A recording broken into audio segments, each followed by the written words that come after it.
Hey, what's going on, everyone? I'm excited to bring to you one of LinkedIn Learning's best, uh, Jake Bernstein, who's a mid-market account executive, who's risen through the ranks of LinkedIn, who's clearly been crushing it at all his stages in his life.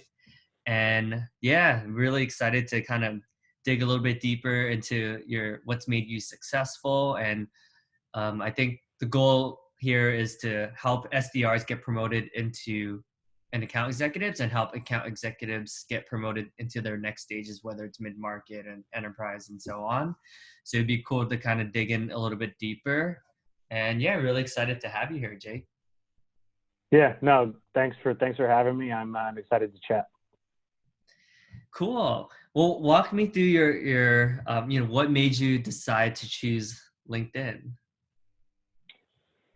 It's a long story that I will try and keep short, but I went to a small liberal arts school in San Francisco and really didn't know the value that the city of San Francisco was going to bring to job opportunities for me.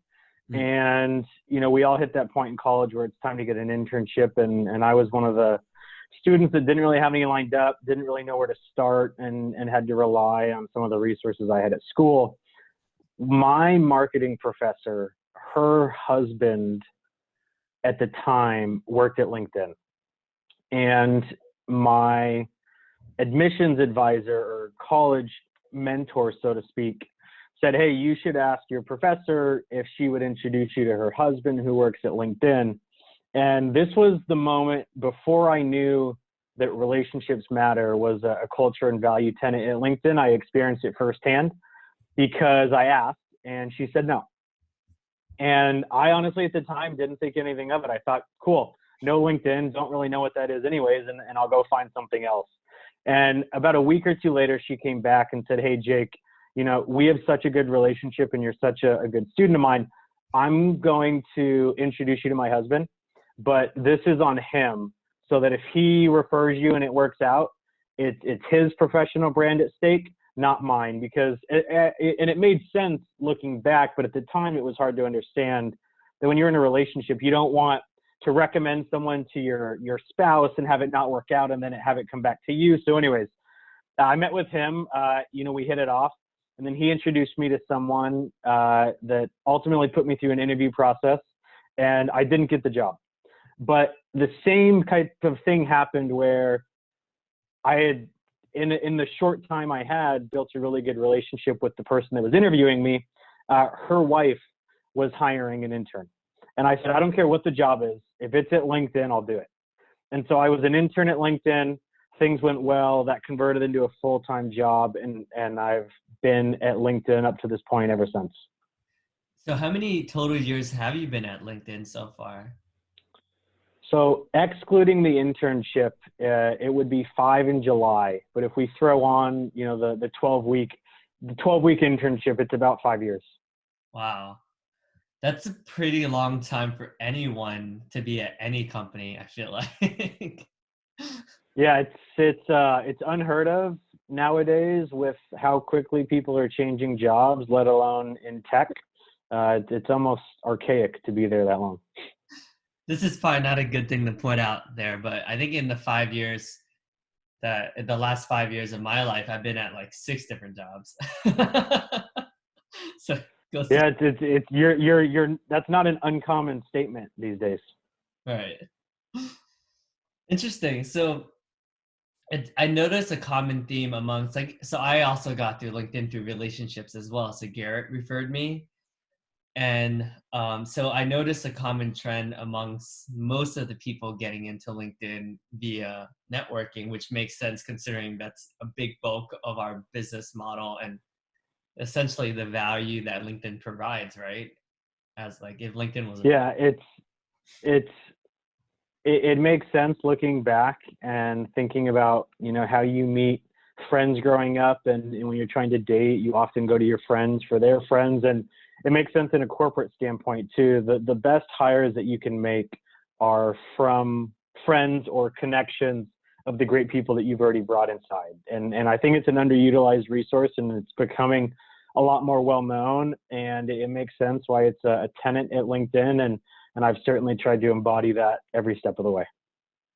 Yeah, so let's dig a little bit deeper into that because I do recall one of our interactions was you saw that one of my previous companies was one of your accounts and you reached out, right? And it makes sense in theory, but it's actually not a common practice. Like you don't actually see a lot of people doing that, like reaching out to I think sometimes people like think they want to do it, but not many people actually pick up the phone and actually do that. But it sounds like that's one of your signature, that's how you've been successful, or one of the things that's made you successful here. Yeah, I think it goes back to growing up, but I've always found it so important to develop relationships with people, and not in a forced upon way, but I'm always so curious about people and their background, and I think it's so important to try and do that in every aspect of life, and especially with sales to dive into the profession. It's so common these days that you know someone who knows someone who works with someone who might know someone. And, one of the business lines at LinkedIn focuses pretty explicitly on the idea of social selling. And in theory, it makes a ton of sense. If I'm trying to sell to Davidson Inc. and we have a mutual connection, why wouldn't I go through that connection rather than do it on my own? And I think what people struggle with is the balance between time and effort and quality. And historically, we haven't had the technology to allow us to know whether or not we have these connections. And so there's this idea around volume and quantity. And I think what trend is emerging is, and I would argue it's already surpassed the quality argument, but if it hasn't already, quality outreach is definitely going to replace the quantity of outreach. But especially in an SD role or a SMB AE role, you have a pretty lofty target, you have a lot of accounts, and you can't spend 30 minutes drafting a message to each one. And so there's ways to make that quality outreach more scaled. And I've definitely tried to do it both personally and professionally in every part of my life. That's interesting. That's an interesting concept, and I think I feel like just the conversation of quantity versus quality, like there's probably millions of opinions about it, right? It's such a heated topic. But do you think like certain people are more like just quantity people, and certain people are just better at quality, or do you think like you just need to find that fine balance between the two? Yeah, so I think inherently people are more inclined to go one route or the other. And then I think depending on the nature of your business, you're also inclined to go, one route or the other. I think for me, personally, I've always felt it's important to have more quality relationships than quantity of relationships. Mm. And my professional brand, I think that's a really important thing. And as an SD, it's hard to think about your professional brand because you're an entry-level sales role. You're just getting started. Let me just get as much as possible. And for me, and with the help of, a colleague at LinkedIn, early on, I just didn't want to be the person that casted a net the size of the ocean and took whatever fish came my way. I really thought it was important to get the right people the right way. And I always thought, what if I was on the other end receiving that email and it was just such a scaled outreach that could have been customized even a little bit? That would just drive me nuts and I probably wouldn't respond to it. And I think when you put on the hat of if you try and imagine you're the person you're reaching out to, I think it changes at least a little bit how you do things. Yeah, that's a good point. And then I feel like there's so much we could talk about here. But all right, so because I do think as an SD though, especially when you're SMB, when you do have like 900 accounts, so what like as SDR, like how would you say? Because I do think like you still need to hustle, right? Like I think no matter what, to be successful, you still have to put in the effort. But it sounds like you're much more strategic about everything. Yeah, so strategic, but there's a mathematical way to figure that out as well. And when I was in SD, one of the things that absolutely led to my success was being very process and numbers driven. And so it's the easy example of reverse engineering your quota. And as an SD or SDR, BDR, MDR, typically that's qualified opportunities or bumps or, you name it. And you take that goal over the course of the quarter or the month or the half, whatever you're measured on, and you figure out, okay, if I need 100 bumps in the month, of all the calls that I have, how many turn to bumps? And maybe your conversion rate's 50%. And so you realize you need to have 200 solid conversations to get to that point. Well, how do you get 200 solid conversations? Well, probably a combination of email, phone, LinkedIn outreach, referrals. And what I was able to do is figure out how many people do I need to be reaching out to daily, and how long is that going to take me? And then the extra time allotted that I had each day went towards customization. And so depending on how I was progressing in the quarter and the month, I had more or less time to customize my outreach based on that math equation. Is when I would have an up week, I could do more customization the next week. And if I was down, then hey, sometimes you got to cast out the big net and take whatever bites you can get. But for me, I was very numbers driven, and when I found opportunities to add some of the qualitative value, I would do so. Interesting. So I think like so you reverse engineer your number, and then like I'm sure over time, like your efficiency got better, right? So it was less. So then do you recalculate every month? Like how does that work? Yeah, very, very frequently. I would just make a little basic formula in Excel, add the different components that went towards my number. And then week over week, when you're overachieving or underachieving, it changes the outreach activities that you need to do on a week over week basis. And yeah, you get better at it. You turn your 30-minute calls into 15-minute calls, and then that doubles the amount of calls that you can take in a day. You ask 3 questions instead of 6 questions to either qual or dequal people and move through your funnel. And it sounds crazy, but the smallest tweaks have the biggest downstream impact on you achieving your number. And it's hard when you start a month or a quarter to think about this big lofty goal, but if you can break it down into a daily habit, it becomes a lot more manageable. And for me, that was what I did.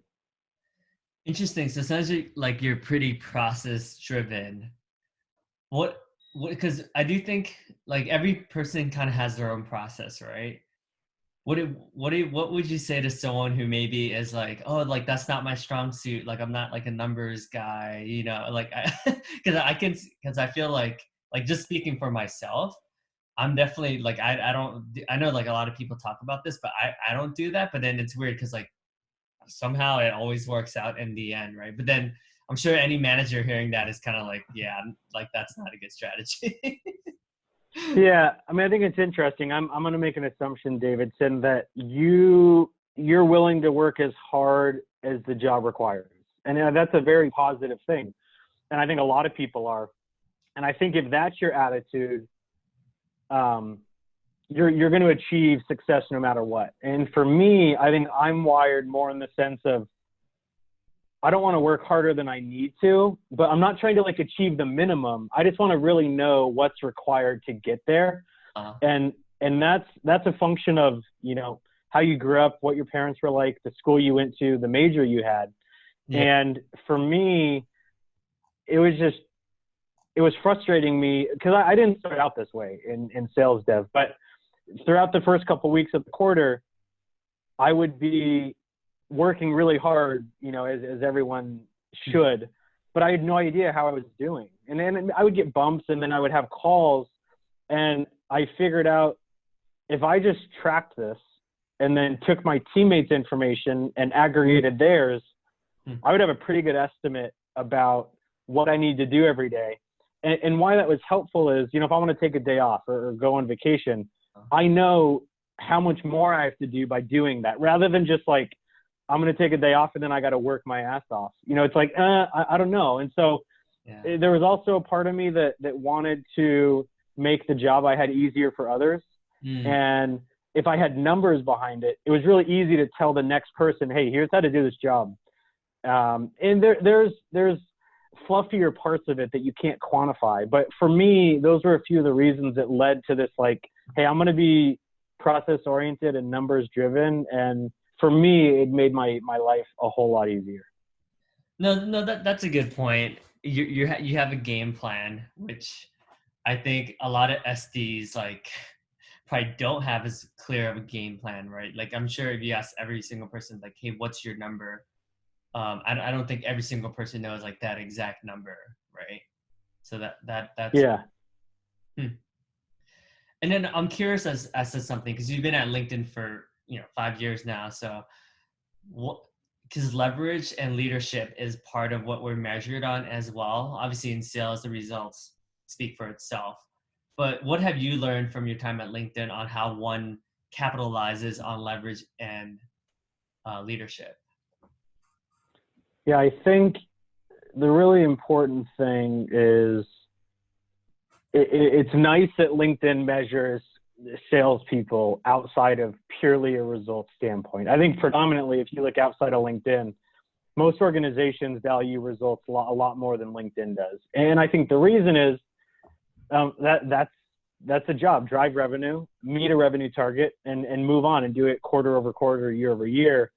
LinkedIn takes the approach of wanting people to evolve as people, and I think leadership and leverage are ways to help encourage people to do that. For me, I found it really important to only think about leadership and leverage when it came up organically. I think the trap with measuring by those standards is you don't want people focusing too much time trying to create a leadership and leverage project because they have to. You want it to happen organically. And LinkedIn fosters a culture where they encourage that to happen organically, and they give you the freedom to think of things on your own and have an impact and leverage scaling things 10x and in leadership, helping people achieve a shared vision. Mm-hmm. I think that for me, it just came along with the job and maybe that's being an athlete, to be honest, which side context was an athlete in college. Yeah. It's really important about your individual success, but it's arguably almost as important, depending on who you ask, as the team success. And if you're an athlete and every team has those guys or girls, if you're just focused on your success, you're less valuable than someone that's also trying to make everybody else better. The team better, the school better, the organization better. And so for me, leadership and leverage was like, hey, I'm already doing this. Let's just keep this going. I'm always thinking about, the process. If I make a process, it's not only helpful for me, that it'll be helpful for the next person. Wait, there's leverage. Being a team captain, I want to succeed, but I also want my team to succeed. And so, hey, let me try and help you do this, and let me listen to your calls. And for me, I think that a lot of that came organically, and I don't think it does for everybody, but companies that allow people to do that without too much pressure, I think see the biggest success overall. That's a good, and I think you touched upon some of these, but let's say that is not like a sales, let's say someone's listening and maybe that's not their natural inkling, like they're not as so creative with sharing processes. Like let's say like they're always crushing it as a lone warrior and they stick to themselves, but they're year over year, like just consistently crushing it. What advice or how does one become better at like, maybe this is something I should share with the rest of the org? Yeah, so I think it's important to clarify. You have to achieve results before you can focus on leadership and leverage. Mm-hmm. I think that, I've seen people try and go heavy on leadership and leverage, but the core of a sales job is results. And so there's a bar. You've got to be above the bar to give either of those areas thought. So let's assume that, everyone on the call or listening is at the bar or is going to get to the bar. Once you're there, I think if you're a top performing rep, it's actually really easy. It's what are you doing, and talk to your colleagues and find differences in what you're doing and share it. I think there's also a few questions that come easier to some people rather than others around. You just have to be critical of what you're doing, and there's always ways to improve it. And whether or not you're aware of those or not, or they're conscious or subconscious, I think that, maybe there's a better way to share feedback, or maybe there's a better way to gather best practices. or maybe product and marketing. You know, SDs are on the front lines. You have more conversations than anyone else in the company with customers. How do you share what you're hearing in a way that's valuable to the company? And I think those are just a few, not generic, but kind of easy, off the shelf things to think about. And when you start applying that, what could I be doing differently or better, or how could I make the next person's job easier? I think the answers to some of those leadership and leverage questions start to show up. That's awesome. Yeah, that's helpful. And what advice would you give to, because I do think a lot of BOP people aren't 100% sure like what if they want to do full sales as a full-time job, right? Because I think a lot of people, it's like, hey, if I get into LinkedIn, I'll learn a lot of skills. But how does, like, if you're in that SD position and you're thinking about your next play, what advice would you give to people to, because I get a lot of feedback from a lot of SDs that are like, I don't know how to like differentiate myself. It's so competitive. Like everyone's gunning after the same position. Even just LinkedIn Learning, for instance, like just an AE1 spot, right? At any given time, I feel like there's so many people applying for just that one opening. So what advice would you give to help someone stand out a bit more? I think that's tough. I mean, that's one of the hardest things in being in sales is how do you put yourself in the best position to get the next job when it's available, or when you're interviewing externally or for the first time. Mm-hmm. What do you do? And I think the biggest thing that you can do is be really, really curious. And I think that also applies to what you need to do when you're in seat, but it's also really helpful for you getting you to the next spot is you have to be hungry to learn. And I think even at the CEO level of you know, Fortune 100 companies, you hear these leadership decisions about why did so-and-so get put into the CEO role versus the other person that on paper was more qualified. And more often than not, you hear that the reason that someone got that job is they were really curious to learn and demonstrated the ability to learn quickly. So I think that's paramount. That's one of my biggest takeaways in my professional career so far is the ability to be curious and learn more. I think one of the other ones that you hear more often is demonstrate that you're doing the job that you want to have. And assuming that you've reached, you know, not mastery, because I think we're always on the journey for mastery, but you've reached proficiency in your current role, ask your teammates, ask people on the team you want to be on, ask employees at the company you want to work for, how can I demonstrate that I'm doing some of the things that you're looking for? And you always hear the expression, you know, the best thing you can ask your manager is what can you take off their plate? I think that generally applies. If you want to get promoted in sales from SD to AE, you know, entry level AE to the next level, how do you start doing some of the things that only come in that next role? And that was one of the things that was also really helpful for me. And then when you interview, they say, well, Davidson, you know, what do you think it requires to be an enterprise account executive, your current mid-market? Well, my understanding is that an enterprise account executive has these skills, dun, dun, dun, dun, dun. A mid-market account executive has these skills. There's a massive gap. But what I've been doing to try and work on these things is, you know, ABC 1, 2, 3. And when you can identify what's required of your role, what's required of the next role, figure out the gap and have a plan to work on the gap, I think that goes a long way. Yeah, and that's a good point. So you did get promoted from a SMB to a mid-market account executive. What are some of the skills gaps that one might not have that one could be proactive about if they know that a mid-market is the next step for them?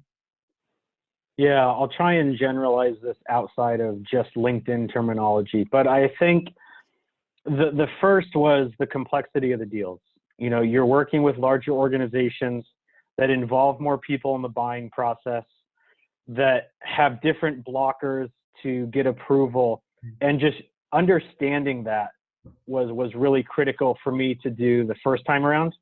And then moving forward, what you need to do is start to find some of the big, juicier accounts that you have and work on it. and start to act like you're a mid-market rep, but you're working with small, medium businesses. And if you don't have any of those accounts that allow you to do some of that, I think the next best thing you can do is demonstrate that you're aware that that's a gap, but here's what you would do to work on it, or here's how you plan to do that. Maybe that means you're shadowing calls prior to interviewing. Maybe that means you make a 30, 60, 90-day plan of how you're going to learn that once you start the role. I think one of the other big jumps from small, medium business to mid-market enterprise account executive is your velocity of deals goes down. And so every deal matters a lot more than it used to. You know, each deal lost has a bigger percentage weight on your attainment and your revenue. And that requires a little bit more of, you know, the expression chess versus checkers. In SD and SMB, it's pretty high volume, and you're playing more checkers. You know, how do you move the pieces in the right direction and reach your goal? In mid-market, it's a lot about how do you spend your time in a time management sense, not how do I block off my day, when do I prospect, but more how do I, as quickly as possible, identify which accounts have the best chance of becoming customers, and what resources and time do I allocate to them? Because I think the worst thing that happened to me when I started was I was spending too much time on people that never had a chance. And I think that's something you learn in SD actually, is how do you dequal people almost as fast as you qual them? And you almost lose that skill over time when you become kind of the full cycle closing role.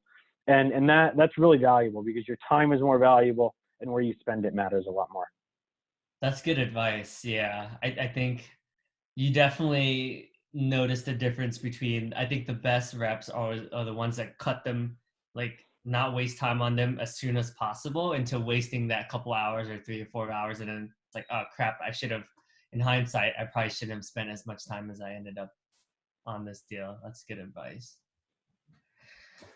Okay. Well, I'm curious as to, you know, obviously, you know, you're moving on from here, which is sad, right? Because it's always sad when you lose awesome talent like yourself. But how does one know when is the right time to leave LinkedIn, right? Because obviously, you know, you're here this long for a reason, right? It's an amazing company with amazing, brilliant people.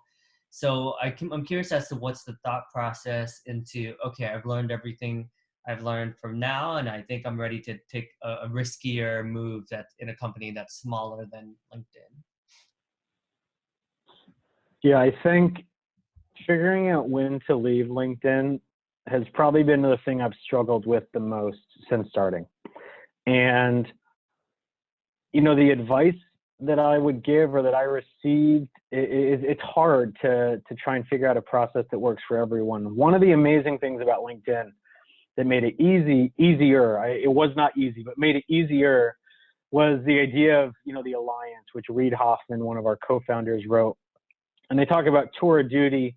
And when you start at LinkedIn, whether it's a verbal conversation or not, it's understood that most likely your entire career is not going to be at LinkedIn. And that mutual acceptance between a manager and a rep, or any manager and direct report, is really important because it breaks down some of the barriers that typically make it really uncomfortable to talk to your manager about your next opportunity that might not be at LinkedIn.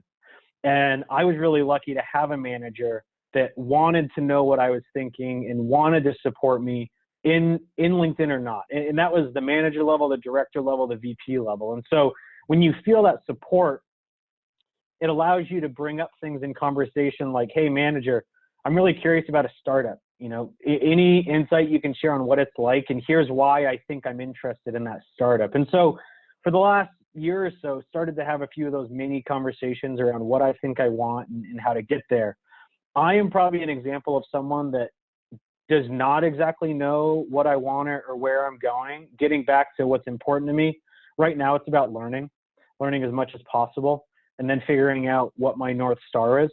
I think people that have their careers a lot more figured out can say, you know, I'm right here and I want to be up here, you know, CRO, VP, whatever the role, if you know the role or the industry, and then what you do is you just fill in what do I currently have, experience, skills, network, and what is the role I want to have? And then you map it out and you figure out, hey, if I want to be a CRO, I need, SD to enterprise experience. I need operational experience. I need all these different things, and it makes it easier to figure out how to get them. And you can think about it. For me, 5, 10 years, I have no idea what I want to do or what I want to be. And so this move for me was around, a curiosity, being in Silicon Valley. Being at a tech company is amazing, and I owe LinkedIn the world for what it's given me and the relationships I've built. But I think, and I could be wrong, I think building something from a very, very early stage is what I want to do next. And so that's what ultimately led me to the move that I'm making to go join a startup. That's awesome. And yeah, it's not easy, like you said, right? And I do hear, and it's cool because to your point, not many companies allow that transparency where it's like, hey, realistically, like statistically speaking, most companies don't join a company at this age and stay at this company forever, right? Especially in today's age.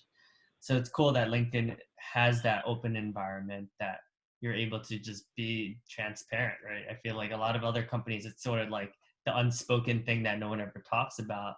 And then when someone leaves, it's kind of like this big deal, like, oh my God, I didn't see that coming. It's like, well, you never really asked me, right? So Yeah. Yeah. I mean, career conversations are always going to be a hard thing. It's uncomfortable. We're afraid that people are going to judge us. And a lot of times, unfortunately, that results in not sharing rather than sharing. yeah. Well, I would love to, end it with, is there any, like anyone who you would like give thanks to in terms like who's made a big influence in your career at LinkedIn? I'm sure there's many, but maybe just a quick minute shout out to anyone. Oh man, I don't even think you could fit all the people I need in a minute. I'll go back to Aaron Widener was the first person I met at LinkedIn. His wife was my marketing professor, who led me to Karen Borsetti, who built the business leadership program, who was interviewing me at the time and actually led me to her wife, Amy Borsetti. So that was my internship, which then brought me back to Karen. And then Jason Abrams been my manager for the majority of my professional career. So I owe a lot to him. And it wouldn't be thanking LinkedIn without noting that my brother works at LinkedIn. 4 of my groomsmen came from being in the business leadership program. So shout out to those 4. And then most of all, I met my wife at LinkedIn. So Meredith, it's been a blast working with you, and I'm sure we'll find a way to do that again. That's awesome, man. Yeah, I mean, obviously the fact that you had 4 groomsmen who are from the same business leadership program says a lot, right, about the relationships you've cultivated, especially at LinkedIn, and that's beautiful. Well, thanks, Jake. I felt like this is a really awesome conversation. Some of my takeaways that I would say, like, have a process. I would say relationships matter, like really, really, like clearly your story and each stage in your career, you clearly built like a lot of really strong relationships that, people have vouched for you. People have put it, in good faith. That's like, hey, like I got your back. And yeah, man, I have no doubt that you'll continue to be extremely successful, no matter what you do. Thanks for sharing your insights. I think this is a very valuable conversation. Yeah, well, thanks for having me. Always excited to chat, and I know this is just a see you soon, so I look forward to keeping in touch. Thank you.